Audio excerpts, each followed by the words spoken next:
In our last video about Michael Jordan, we saw highlights from his standout game against Rutgers. Jordan looked like the best player in the world in this game. Long by Jordan, wrap around dribble, and it goes to Black to Darty. This looks like the Michael Jordan we all know and love. Here's a steal by Michael Jordan. He can get it. But North Carolina's next game was against Kentucky, who were then the number 2 team in the country.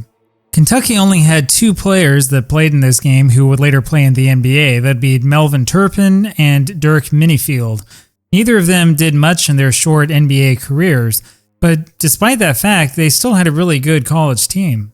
Kentucky was missing its star player, Sam Bowie. He was unquestionably one of the best college players in the United States at that time. Bowie missed the whole season and then the next whole season due to a serious shin injury. Everybody following the sport had North Carolina and Kentucky as either number 1 or number 2. And the Kentucky newspapers played up the hype. They predicted that the Wildcats would shoot the Tar Heels out of the building despite the absence of Sam Bowie.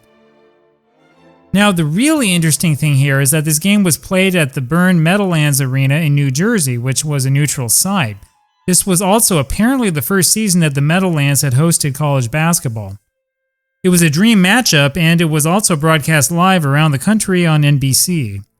And that means that this was the first time Marv Albert broadcast a Michael Jordan game. There's a trivia question for you. Jordan got a big hand when he was introduced. And North Carolina looked good early on. However, the nerves started to get to them. Kentucky took an early lead.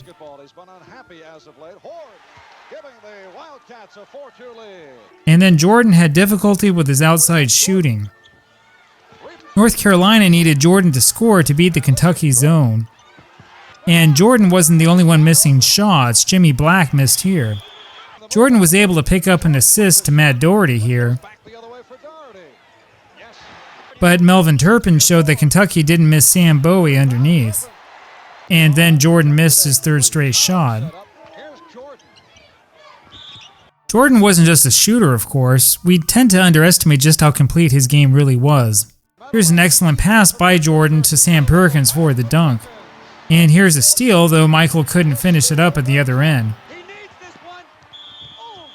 Something was off with Jordan, though. He was 0 for 3 at this point, and he had just missed 2 free throws. And then Kentucky started to take advantage. Kentucky went out to a 19-14 lead with this wide-open shot. Now, part of the problem was the officiating. Jimmy Black was called for traveling after this move. It was a great spin pass, and he absolutely did not travel. You know, the more of these old games I watch, the more respect I have for modern referees. The college refs back then were just awful. Jordan finally hit his first shot a minute later. Now it was 21-21. And then Jordan hit again. However, North Carolina really struggled against that zone defense. Jordan was finally getting his touch. He missed here. However, Worthy wound up with the big slam dunk. Then again, that was countered by another dunk by Turpin on the other end. And then Jordan continued to struggle. Now, this is the first game that I've covered where Michael Jordan really struggled from the field. I'm not sure if it was the pressure, the national television, or what exactly the reason was, but he just didn't look like himself in this one. Fortunately, the rest of the Tar Heels were up to the task. The score was 38-35 at halftime. Once the second half began, Jordan started to get himself into better position underneath. Jordan also took advantage of defensive pressure on him to make great passes. This was Michael Jordan's 10th point, putting North Carolina up 52-40.